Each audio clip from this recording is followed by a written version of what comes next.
All right. Hey, welcome back to the Go4CEO channel. This is John the Bomb. Building others means business. And I've got another special guest, Anna Maria with the VITI Companies. Don't let her fool you. These actions, you know what I'm talking about here. So, but she's a great lady. I met her a few months ago, and I've been wanting to get her on to the podcast. She's running a great business in the Chicagoland area and obviously doing some great things nationwide. And she'll be sharing with you some of the great things that she did to really start the VITI Companies and the brand and what she's been doing in the marketplace. So Anna Maria, thank you so much for coming on the Go4CEO channel. Well, thank you, John, for inviting me. My pleasure. Awesome. Well, hey, look, we always like to start with our guests sharing, a little bit about the ideation, how you came up with the idea. Was it a family-owned business? You're taking over second generation or something like that. So take it away. Share with us kind of where the VITI Company's inspiration came from.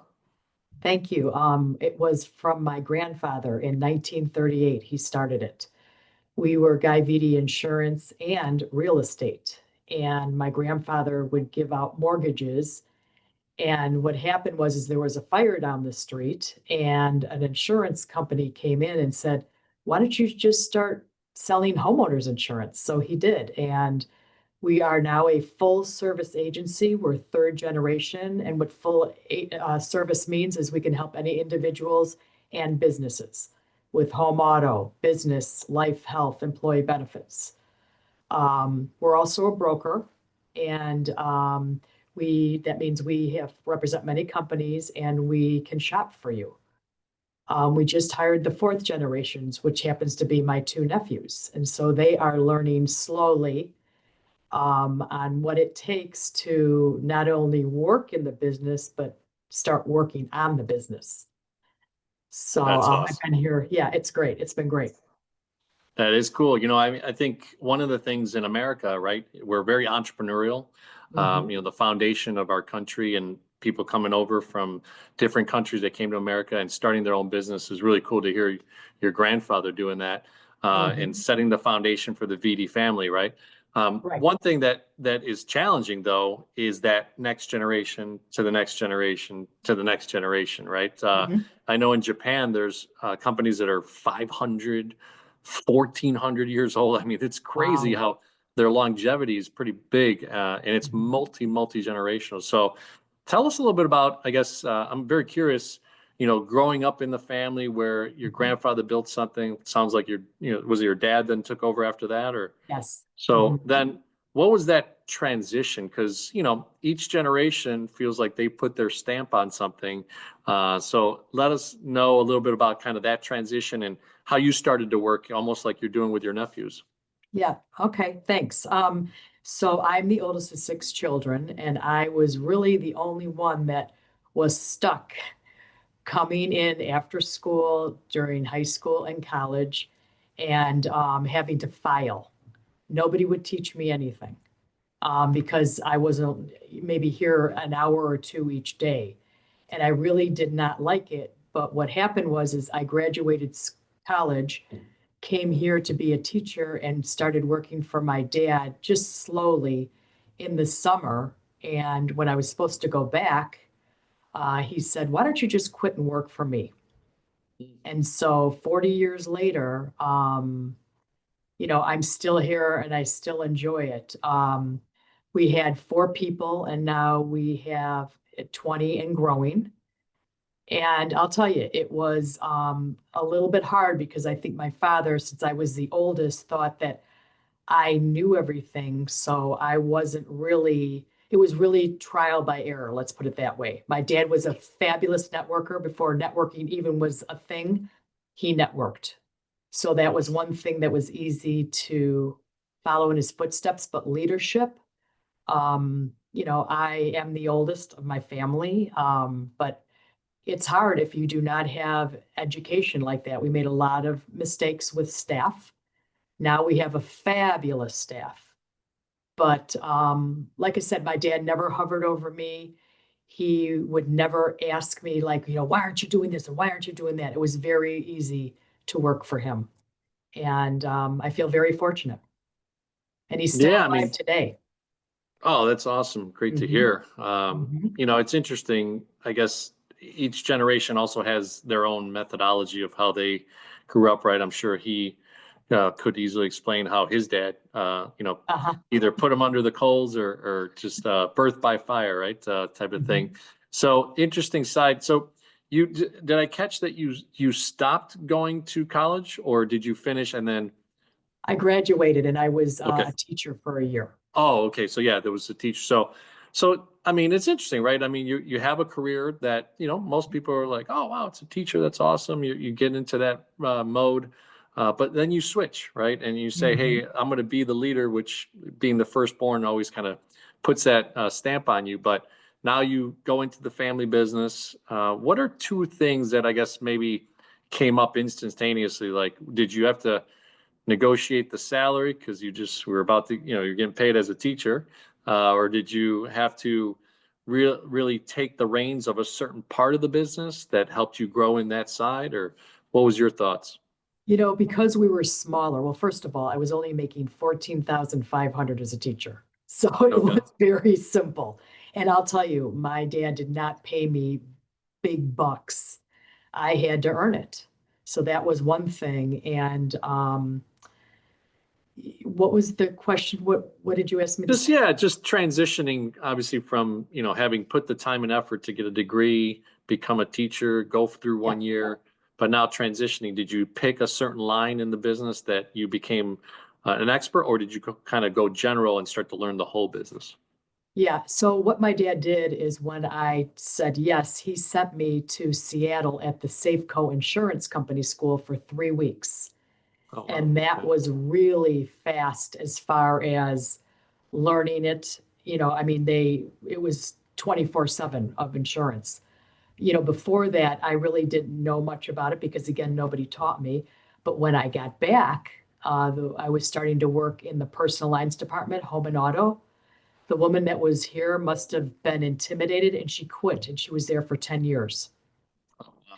And we didn't have computers. We had one computer back then, and we had to do everything by hand. So since we had several insurance companies, I had several books that I had to look and rate for people's insurance. It was unbelievable. But again, had to learn, I just had to jump in. And I'll tell you also the teaching part, because it seems like there are a lot of teachers that go into insurance later. Um, as you know, I'm sure everybody feels this way. Most people are anxious, they don't understand it. Mhm. And it's really, I feel I've been successful because I can kind of break it down for people and let them, feel more confident because I try to explain it to them like I would want to be explained something. I tell even our employees, remember, this is like learning a foreign language. A lot of people just don't want to know about it or have never been explained. So, Yeah, I mean, it's not mhm. the sexiest business in the world, right?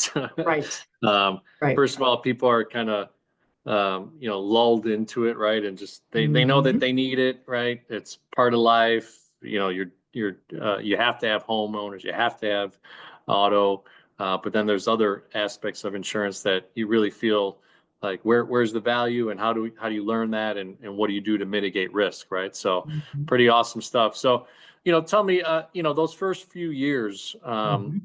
how long did you really kind of stay in the business with your dad, and what was kind of the focal point of starting to see where you then take, full ownership? Yeah, I really learned the personal lines inside and out, of course. It wasn't by choice or how fast, but then what happened is I was able to do some of the bookkeeping also because the bookkeeper had retired and we were looking for someone else. So I was pretty lucky. I mean, I was a receptionist first, then I was in personal lines, then I was able to do the accounting. And then what we did is we also started life and health. My dad had done it, but then hired somebody. So, becoming, I'm going to say, in charge or being the person in charge, I was able to dabble in most everything. After personal lines and being the accountant, I went into business insurance, which I am still in today. Life and health, I only know, to be dangerous. My sister works in our office, and she does the employee benefits, so we're good with that. But again, I was able to, because again, my dad kind of stepped back and was very, generous as far as letting me do things the way I thought it should be done. So Yeah. very lucky. No, yeah. I mean, it's transitions are hard, right? Sometimes, and Yes, letting go, right, from your dad's right. perspective, who obviously took over for your grandfather. One of the things that is always very curious in that positioning of, power transition, right? Mhm. What are some of the things that you learned? Was it a cohesive, like maybe you and your dad talking to the team, hey, Anna Maria is going to start to take over? Was it kind of a slow, you became so good at what you did that people were looking at you for leadership, those types of conversations? Tell us a little about that. Yeah, well, first of all, we've had somebody here that's been here since she's been 15 and she's 67.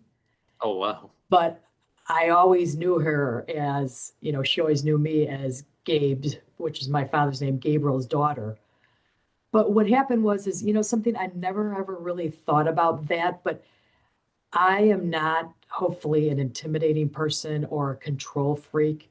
So I really tried to get along with everybody, help everybody. And it really just, like you said, it just morphed into, I'm running it and the company. And it really wasn't that difficult.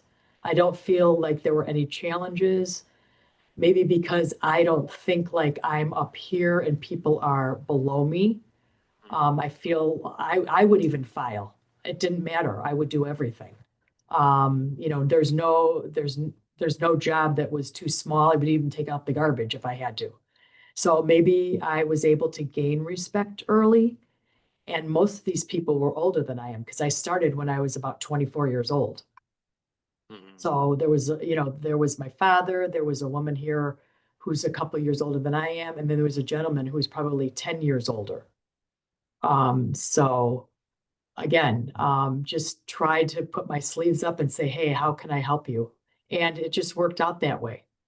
So my dad really is not a person that would have meetings because he really didn't like to do those kind of things, even though he was a great networker. It was really kind of myself that really did it. So, like I said, it was small and I was able to grow with it. I didn't come in here and there were 20 employees. It was like, okay, here I am. So I was pretty lucky for that. Nice. Nice. So, yeah, growing through that phase of, being an entrepreneur, kind of going into the family business, Mhm. learning each aspect of it, and then giving yourself, time to flourish as a leader.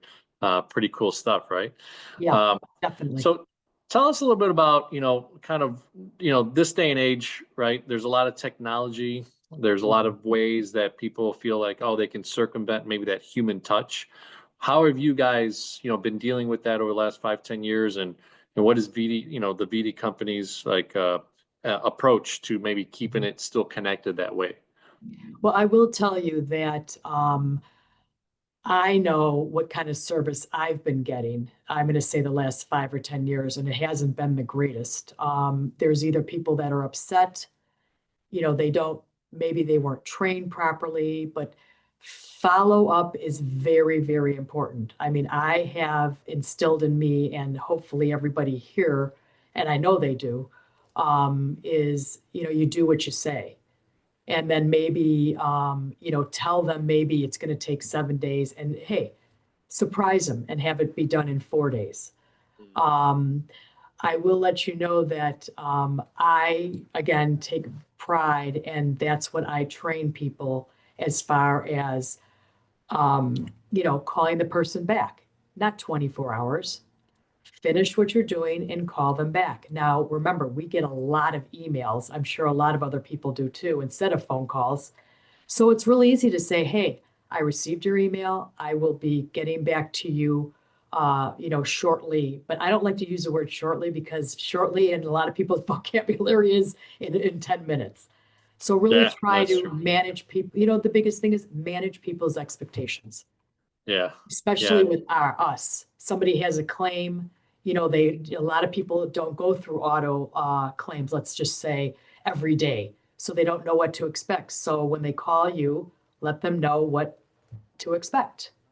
Mhm. And like I said, we've been successful managing people's expectations. I like that. I think there's a solid mindset behind it, right? Mhm, You're sharing upfront, timelines, talking mhm, about delivering it before, always kind of gives you an extra kudos, right? mhm. Um, and then also walking them through what are the next steps, right? Right. Those are different things that not a lot of people do. So it's a differentiator for what you guys are doing, and it's really cool to hear. So the VD companies, has Mhm. there always been just that brand, which is obviously your last name, and has that always been kind of the concentration of how you've marketed yourself? Is it a family owned brand that you put out there? Yes, it used to be Guy Vitti Insurance and Hmm. Real Estate. And that was my father, my grandfather, and my uncle.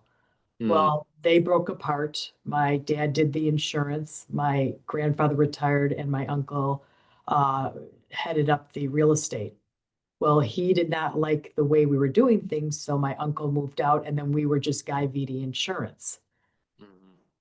And then we became also Guy Vitti Insurance and Vitti Financial Services because we really built up the health, life, disability, long-term care for groups and individuals. Then we had a consultant come in and tell us, why aren't you just the VD companies? Because it's really hard. We didn't want to be divided. VD Financial on one side, Guy VD on the other. The staff did not commingle a lot. We have a two-story building. VD Financial was upstairs, Guy VD was downstairs. So we really wanted to become one. And that's why we changed it to the VD companies, but still using our name. That's awesome. That's a cool story. So Mhm. it took kind of an outside pair of eyes to look Mhm. inward and say, hey, this is how you can represent yourself into the marketplace as the VD companies. Okay. Right. Mhm. Neat, neat. Now, do you guys still dabble in the real estate, or is it just kind of a No, synergy in that aspect, or not at all? no, we don't at all. We're just insurance products, completely Okay. insurance products now. Okay, awesome, awesome. All Mhm. right. So yeah, so tell us a little bit about, I guess, how the team right now is marketing and trying to differentiate yourself in the marketplace. Certainly a lot of competitors out there, a lot of Mhm. online companies trying to take market share. What are some things that Right. you're doing as a small business owner to kind of stay either connected to your current clients or trying to grow the market share? Well, the first thing is we have worked with an insurance consultant for almost 40 years. They don't Mm, come in every year, but we have them come in every maybe 2 or 3 years and give us a lot of ideas. One of the things is that in insurance, an account manager can only work on a certain amount. And then you either need to get a new one or they need to get rid of some of their clients and give it to someone else. So one thing is our account managers can call people back, can service people how there should be. So that's one thing that I am really, really conscientious about.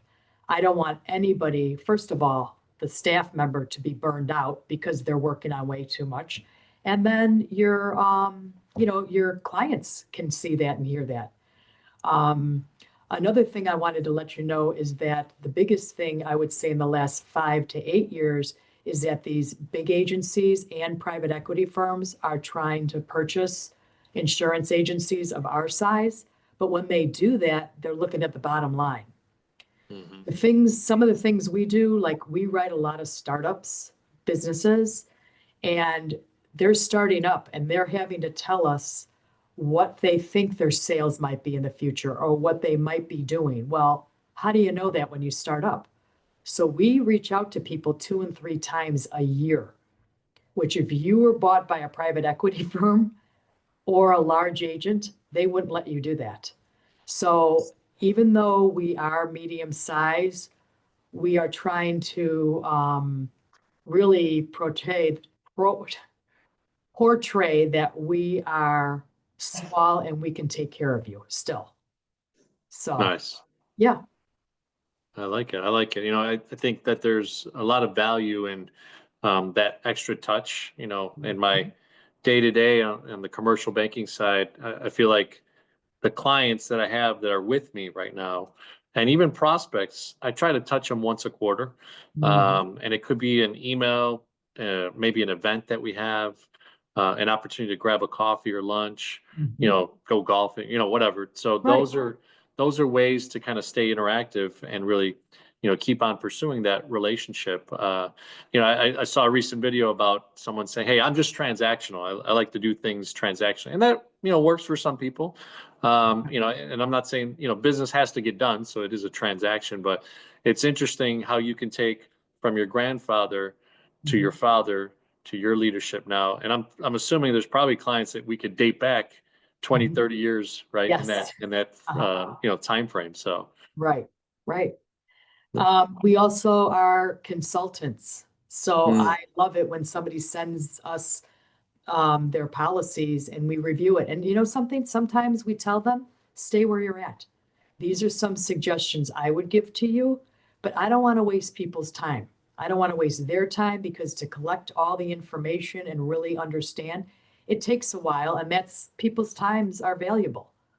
mm, But again, if somebody calls us new, I even love that even more because I love to explain to people what they're getting, and we give bare bones and options, and our clients decide.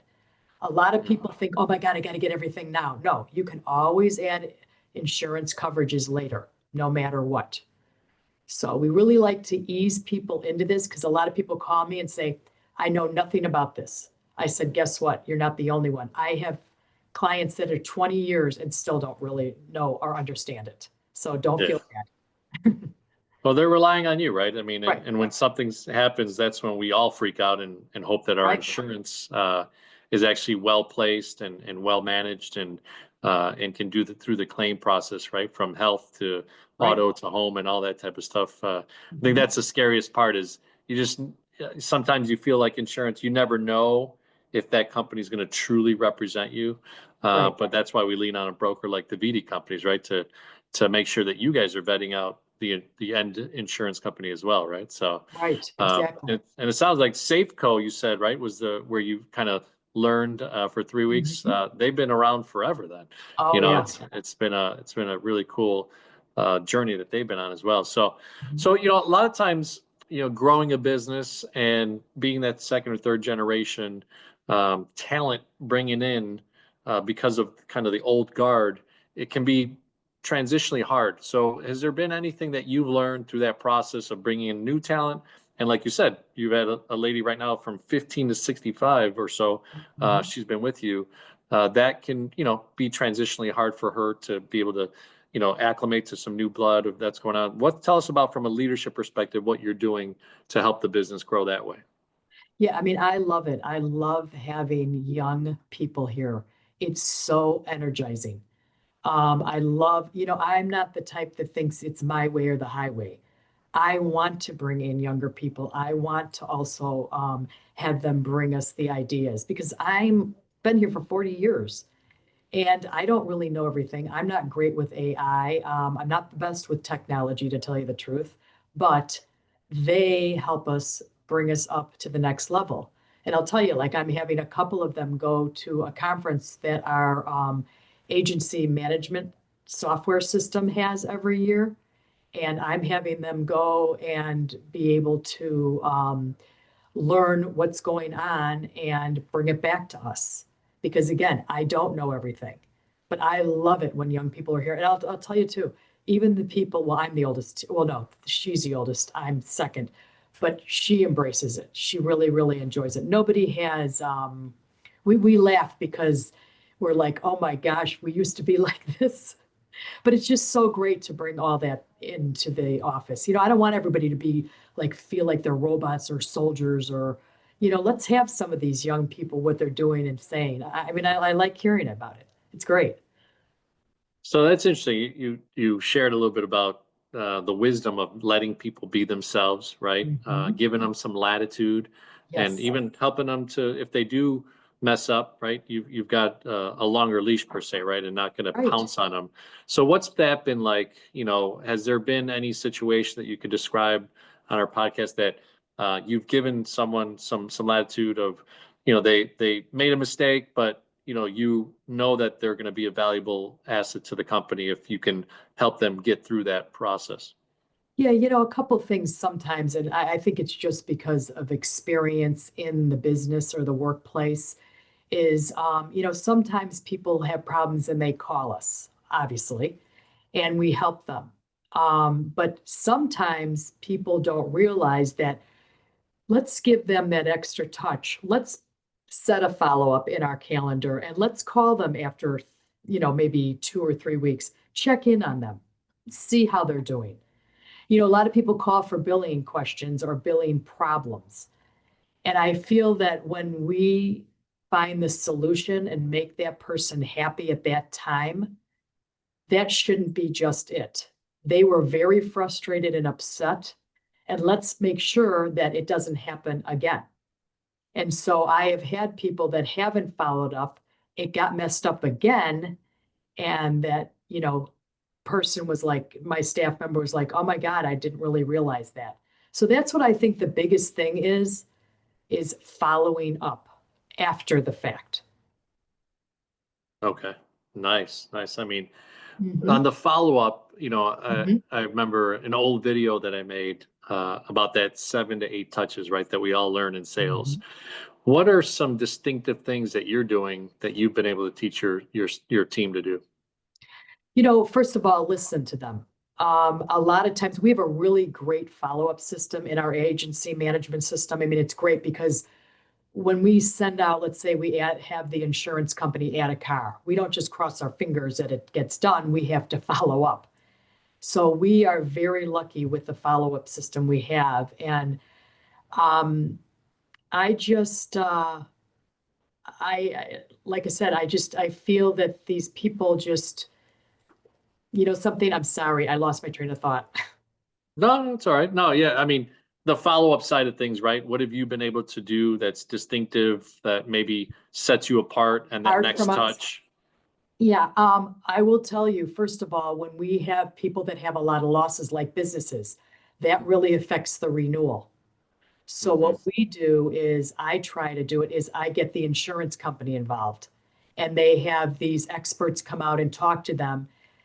Another thing is that when they are doing that and following along with that insurance company's, it's called loss control, they put it in the client's file. So it makes them look even better, even though they have losses. It's like, oh, okay, they came for help. The agent was able to get them help, and they are trying to, make themselves better. So we really try to work with the insured if we feel that, they're kind of getting in trouble. Like we have workman's comp. We had somebody that had three people like in a row cut their finger. Well, we had loss control go in there and they were doing something or not using the knife properly or they didn't have training. So, or enough training, let's put it that way. They didn't have training. But the insurance company came and gave them like a webinar and some other tools so that didn't happen anymore. So that's one thing we do. Again, like I told you with the startups or even anybody that's growing.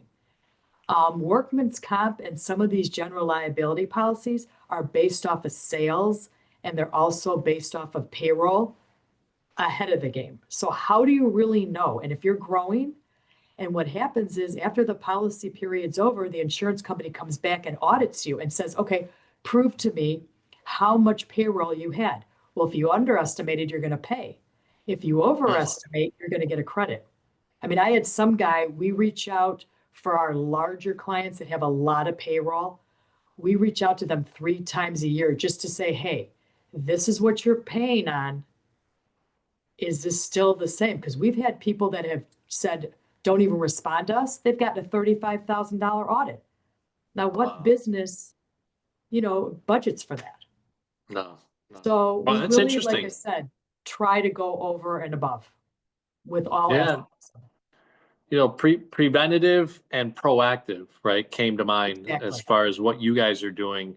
Mhm. Interesting. I didn't even know that it's a light bulb moment. Go for CEO community. If you're running a business and you're determining something on something that could be variable, for a great company like the VITI companies, you're talking about someone that's interactive, working with you, measuring letting you know like, hey, 3 months from now you're going to be renewing. Let's make sure we adjust and give you some sense of what's going on, right? So that's Mhm. pretty awesome stuff. So, a lot of times when we talk about the Go for CEO mindset, I always like to ask our guests, what are some things that you feel has set you apart from leadership, set you apart from the company, and what are the things that you feel are maybe things that people can learn from that you've been able to achieve? First of all, I do a lot of presentations because I like to educate. And I know that my staff loves to educate people. We also, like I said, we try to really um, look at it as like a consultant because we know people are, upset about it. They don't like it, anxious. Again, follow up. We love that. Also too, I'm a connector. So for instance, we have a lot of vendors we work with, like attorneys, accountants, marketing people, and we like to go over and above. I don't want someone to just come to me for insurance. I want them to come to us to say, hey, do you know someone that can help me with this? So we network a lot. We also help in the community. So I'm on the board of directors of our chamber. We have other people in our office that are on non-for-profits. So we really try to get our staff not only working, but engaged in other things too. I'll tell you, I feel that if your staff is happier or not so stressed, you're going to be more productive. And that's what we want. And if they're more productive, then they're going to really want to think and help their clients as much as they can. We try to go over Yeah. and above. Well, happiness production makes more money. Yep. So, so that's a great combination. So, well, awesome, Anna Maria. I'm always so excited to have small and medium-sized business owners. Pretty cool that this is an interview that has taken us through multiple generations of the VITI companies and the transformation from Guy Vitti to the VITI companies and the things that you guys have been able to do. A lot of times we end our interviews with CEO. So Mhm. C is for client experience and what the VITI companies bring to the table as far as value proposition in that sense, engagement, and then operation excellence. And I'll repeat those again to give you a heads up. But tell us what, maybe in 30, 60 seconds, what's the value prop for the VITI companies when it comes to client experience? Client experience, I feel that they were overwhelmed before they called us and they feel very good about what they're getting from us and understand it. And again, we took the time to explain it. So I feel that, like I said, when somebody calls us, they will always feel good and not feel like, oh my God, I don't know what I'm getting. I don't know what I'm paying for. Nice. So the turnstile effect is not present there. It's a No. one-on-one hand-holding, Yes. great opportunity. Really cool. And Go for CEO community. When you're growing your business, no matter Mhm. what generation you are of your business, let's keep that in mind as we get through technology and growing in technology. This is a great way to have a mindset of holding your client's hand and Mhm. walking them through what it is that you do, because you do it every day, but they don't, right? So Right. Right. that's a big deal. So engagement, you kind of shared, you've got this one tenured employee that's been there for a long, long time. You've got some new blood coming in. They're going to events and they're maybe going to seminars that you're not going to as much because you want to get them involved. What are Mhm. some ways that you engage your vendors, your insurance companies, your customers, and your employees from an interactive perspective, or maybe events? Or tell us a little bit of secret of that. A couple things is I have a couple young, besides my nephews, I have some other young staff members. And what I've been doing is I've been meeting with them every 2 weeks, and we kind of call it leadership.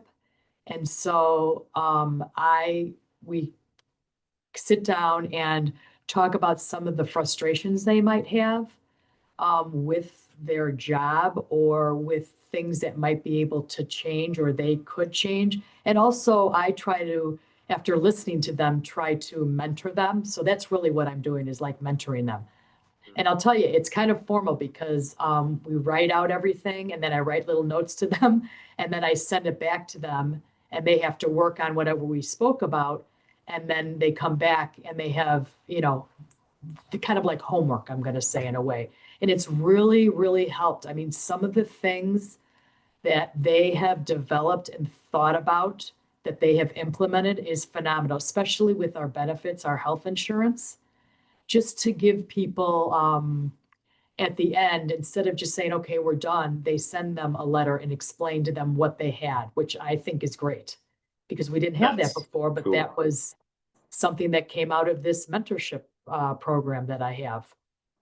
That's really cool. Yeah, it is really. And again, empowering these young people to go to these networking events, meeting people.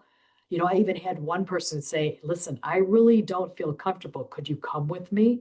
And I did. I came with them a couple times because I've been doing it for so long that, you know, I think we as the boss think, okay, here, go do this. And they're thinking, you know, other things. But I think again, through this mentorship program, he probably wouldn't have come up to me and said that to me if we weren't working one-on-one together.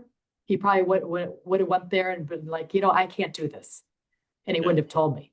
So Yeah, no, it makes sense. I mean, part of the wisdom in that is that you're allowing them to kind of put themselves out there, but you're also supporting them, right? right. And part of that, you got to make the time, right, for that engagement and the way that you do things with your employees. So, last one is operational excellence. I'm sure, like you said, it used to be carbon paper and stacks and flipping books and Typewriter. tabs, Typewriter. typewriters, all that stuff. So when I say operational excellence on the Go4CEO channel, we talk about what are some of the tools, the ways that you guys, measure yourself. What are KPI? Like, what are the things that you're actually using in your agency to help you guys become more operationally efficient?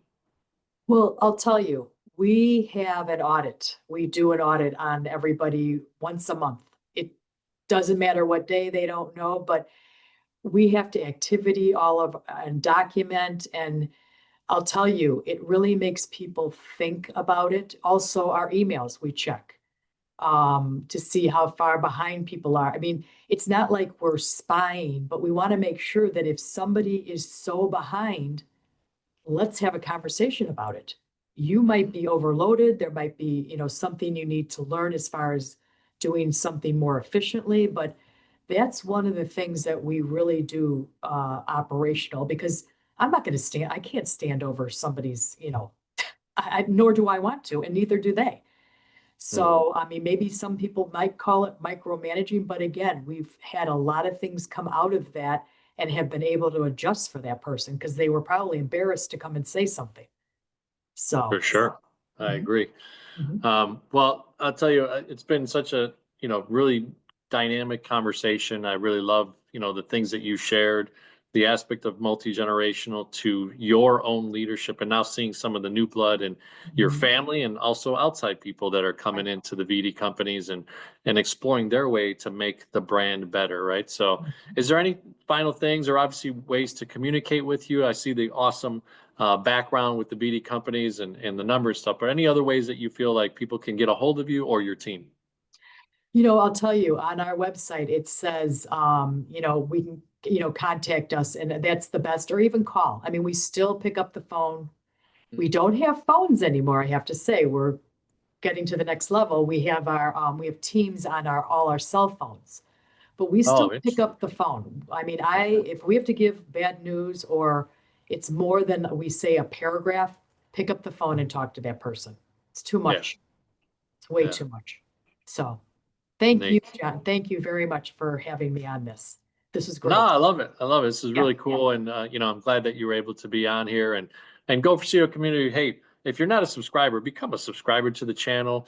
Follow the VD companies, do business with them. They're a local brand in the Chicagoland area, but you do business nationwide too, right? Yes, we can go. We're most states. Yes. Okay, awesome, awesome. So thank you so much. And, we look forward to, what we've been trying to do, challenge people too, as far as business owners that are guests of ours, is come back 6 to 12 months. Hasn't worked out perfectly.